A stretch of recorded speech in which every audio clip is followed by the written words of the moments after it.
Hi friends, എല്ലാവർക്കും നമസ്കാരം. എല്ലാവരും സുഖമായിട്ടൊക്കെ ഇരിക്കുന്നുണ്ടെന്ന് വിശ്വസിക്കുന്നു. ഞാനിവിടെ സുഖമായിട്ടൊക്കെ ഇരിക്കണം. ഇന്ന് ഞാൻ നിങ്ങളായിട്ട് ഷെയർ ചെയ്യുന്നത് ഒരു കപ്പ് കേക്കിൻ്റെ റെസിപ്പിയാണ്. കപ്പ് കേക്ക് നമുക്ക് വളരെ ഈസി ആയിട്ട് ഉണ്ടാക്കിയെടുക്കാൻ പറ്റുന്നതാണ്. ഞാനിത് ഇൻഗ്രീഡിയൻസ് എല്ലാം ഇവിടെ മിക്സിയിലിട്ട് അടിച്ചിട്ടാണ് ഉണ്ടാക്കുന്നത്. അതുകൊണ്ട് തന്നെ നമുക്ക് വളരെ പെട്ടെന്ന് ഉണ്ടാക്കിയെടുക്കാൻ പറ്റുന്നതാണ്. ഓവനൊന്നും വേണ്ട നമുക്കിത് ഉണ്ടാക്കാനായിട്ട്. അതിൽ കപ്പ് കേക്കിൻ്റെ മോൾഡൊന്നും വേണ്ട. നമുക്ക് ഇതുപോലുള്ള സ്റ്റീൽ പാത്രത്തിൽ വെച്ചിട്ടാണ് ഉണ്ടാക്കുന്നത്. ഇതുപോലെ ചെറിയ പാത്രം നിങ്ങളുടെ കയ്യിൽ ഇല്ലെങ്കിൽ തന്നെ നമുക്ക് ചെറിയ ടിഫിൻ ബോക്സിലൊക്കെ വെച്ച് ഉണ്ടാക്കാവുന്നതാണ്. ഇന്ന് ഉണ്ടാക്കിയെടുത്ത കേക്കാണ്. ഇതിൽ ചോക്ലേറ്റ് ചിപ്സൊക്കെ ഇട്ടിട്ടുണ്ട്. വാനില കേക്കാണ്. നല്ല പഞ്ഞു പോലെ സോഫ്റ്റ് ആയിട്ടുള്ള കേക്കാണ്. അപ്പോൾ എന്തായാലും നിങ്ങളൊന്ന് ട്രൈ ചെയ്ത് നോക്കുക. ട്രൈ ചെയ്ത് നോക്കിയിട്ട് നിങ്ങളുടെ അഭിപ്രായം കമൻറ്റ് ബോക്സിൽ മറക്കരുത്. നിങ്ങളുടെ ഫ്രണ്ട്സായിട്ടൊക്കെ ഷെയർ ചെയ്യുക. അപ്പോൾ നമുക്ക് ഈ കപ്പ് കേക്ക് ഉണ്ടാക്കുന്നതാണ്.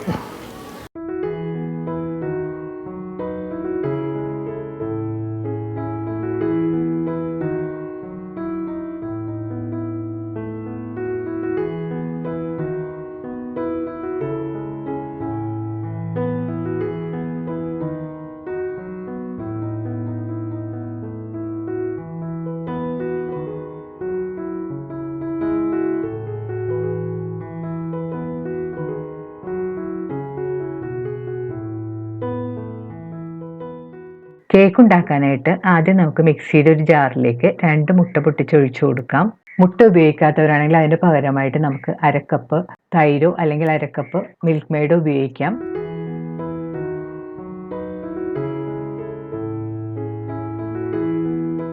ഇപ്പോൾ മിക്സിയിലേക്ക് 2 മുട്ട പൊട്ടിച്ചൊഴിച്ചിട്ടുണ്ട്. ഇതിലേക്ക് അരക്കപ്പ് പഞ്ചസാരയും കൂടി ഇട്ട് കൊടുക്കാം. ഇനി ഇതിലേക്ക് അരക്കപ്പ് ഓയിലും കൂടെ ചേർത്ത് കൊടുക്കണം. ഓയിൽ സൺഫ്ലവർ ഓയിലോ വെജിറ്റബിൾ ഓയിലോ ഏത് ഓയിൽ വേണമെങ്കിലും ചേർക്കാം. സ്മെല്ലില്ലാത്ത ഏത് ഓയിൽ വേണമെങ്കിലും നമുക്ക് ചേർത്ത് കൊടുക്കാം. വെളിച്ചെണ്ണ ചേർക്കരുത്. ഇനി മിക്സി മൂടി ഇതൊന്ന് നല്ലതുപോലെ അടിച്ചെടുക്കണം. ഇൻഗ്രീഡിയൻസ് നല്ലതുപോലെ അടിച്ചെടുത്തിട്ടുണ്ട്. ഇത് നമുക്കൊരു മിക്സിംഗ് ബൗളിലേക്ക് ഇട്ട് കൊടുക്കാം. ഇനി ബൗളിൻ്റെ പുറത്തേക്ക് ഒരു സ്ട്രെയിനർ വെച്ച് കൊടുക്കാം. ഇതിലേക്ക് 1 കപ്പ് മൈദ ഇട്ട് കൊടുക്കാം. ഞാനിവിടെ എടുത്തിരിക്കുന്നത് 250 ml കപ്പിന് 1 കപ്പാണ്. ഇനി ഇതിലേക്ക് 1 ടീസ്പൂൺ ബേക്കിംഗ് പൗഡറും കൂടെ ചേർത്ത് കൊടുക്കണം. ഇനി ഇതൊന്ന് നല്ലതുപോലെ അരിച്ചെടുക്കാം.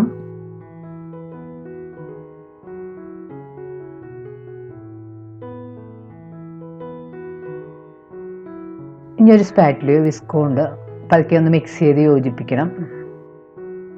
മിക്സ് ചെയ്യുമ്പോൾ ഞാൻ ഈ വീഡിയോയിൽ കാണിക്കുന്നത് പോലെ തന്നെ ഒരു ഡയറക്ഷനിലേക്ക് തന്നെ ഇതുപോലെ ഇങ്ങനെ മിക്സ് ചെയ്തെടുക്കാം.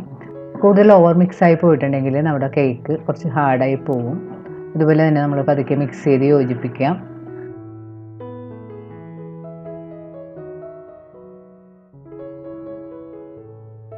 അപ്പോൾ കേക്ക് ബാറ്ററി കാണുന്ന പോലെ നന്നായിട്ട് മിക്സ് ചെയ്തെടുത്തിട്ടുണ്ട്.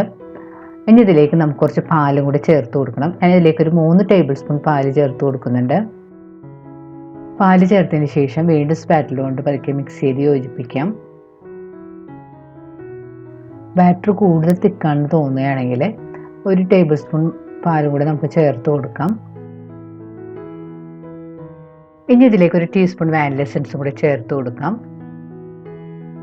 വാനില എസൻസ് ചേർത്ത് വീണ്ടും നന്നായിട്ട് മിക്സ് ചെയ്ത് യോജിപ്പിക്കണം.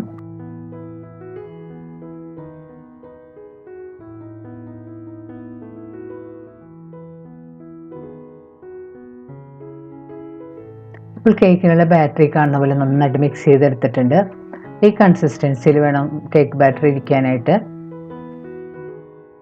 ഇനി നമുക്ക് കേക്ക് ഉണ്ടാക്കാൻ തുടങ്ങാം. കേക്ക് ഉണ്ടാക്കാനായിട്ട് ഞാനൊരു നോൺ സ്റ്റിക്ക് പാൻ ചൂടാക്കാൻ വെച്ചിട്ടുണ്ട്. പാൻ്റെ അകത്തേക്ക് ഞാനൊരു സ്റ്റാൻഡ് ഇറക്കി വെച്ച് കൊടുത്തിട്ടുണ്ട്. ഇതിൻ്റെ പുറത്ത് നമുക്ക് ഇനി ഒരു പ്ലേറ്റ് വെച്ച് കൊടുക്കാം. ഇതിൻ്റെ പുറത്ത് വേണം നമ്മൾ ചെറിയ കട്ടോരി വെച്ചിട്ടാണ് അതിലാണ് കപ്പ് കേക്ക് ഉണ്ടാക്കുന്നത്. ഇനി സ്റ്റൗ ഒരു മീഡിയം ഫ്ലെയിമിൽ വെക്കണം. അതിനുശേഷം പാനൊന്ന് മൂടി 5 മിനിറ്റ് പ്രീ ഹീറ്റ് ചെയ്തെടുക്കണം. പാൻ നന്നായിട്ട് ചൂടായതിന് ശേഷം മാത്രമേ നമ്മൾ കേക്കിൻ്റെ അല്ലെങ്കിൽ കേക്കിൻ്റെ മോൾഡ് ഇതിലേക്ക് ഇറക്കി വെച്ച് കൊടുക്കാൻ പാടുള്ളൂ. ഞാൻ ഈ സൈസിലുള്ള ചെറിയ സ്റ്റീലിൻ്റെ പാത്രങ്ങളിൽ വെച്ചിട്ടാണ് കപ്പ് കേക്ക് ഉണ്ടാക്കുന്നത്. ഈ പാത്രം നമ്മൾ കട്ടോരി എന്നും പറയും. ഇനി നമുക്ക് ഈ പാത്രത്തിൻ്റെ അകത്തേക്ക് കുറച്ച് ബട്ടറോ നെയ്യോ പുരട്ടി കൊടുക്കണം.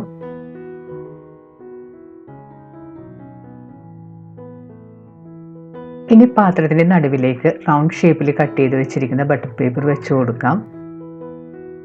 ഇനി ഇതിലേക്ക് ഒരു സ്പൂൺ കൊണ്ട് കേക്ക് ബാറ്റർ ഒഴിച്ചു കൊടുക്കാം. പാത്രം ഫുള്ളായിട്ട് നിറക്കരുത്, ഒരു 3/4 ഭാഗം മതി.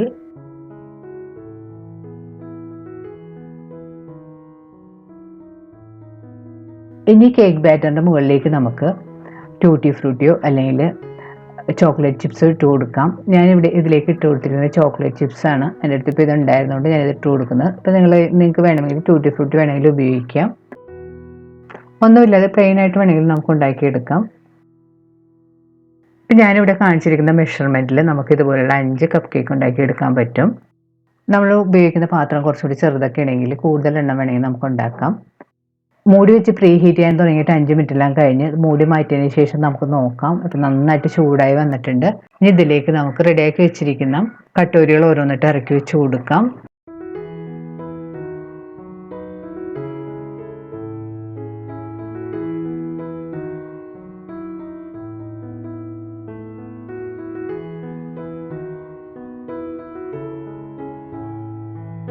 കട്ടോരികളെല്ലാം വെച്ചതിന് ശേഷം പാനൊന്ന് മൂടി വെച്ച് കൊടുക്കാം. പാൻ മൂടിയതിന് ശേഷം ഒരു 3 മിനിറ്റ് ഹൈ ഫ്ലെയിമിൽ വെക്കണം. അതിനുശേഷം ലോ ഫ്ലെയിമിൽ വെച്ച് വേണം നമ്മൾ കുക്ക് ചെയ്യാനായിട്ട്. ലോ ഫ്ലെയിമിൽ വെച്ച് 25 തുടങ്ങി 30 മിനിറ്റ് ആകുമ്പോഴത്തേക്ക് നമ്മുടെ കേക്ക് പാകമായി കിട്ടും.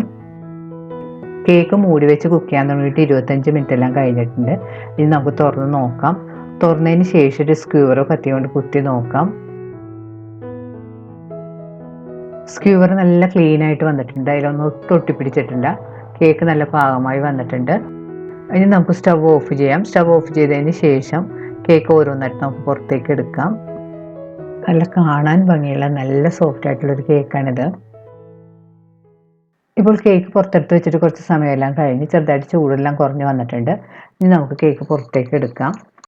സൈഡ് വേണമെങ്കിൽ കത്തി കൊണ്ടൊന്ന് വെടിയിപ്പിച്ച് കൊടുക്കാം. അത് വെടിയിപ്പിക്കേണ്ട ആവശ്യമൊന്നും ഇല്ലെങ്കിൽ പൊട്ടുമ്പോൾ തന്നെ വരുന്നുണ്ട്. ഇനി കേക്കിൻ്റെ അടിയിലെ പേപ്പർ നമുക്ക് എടുത്ത് മാറ്റാം.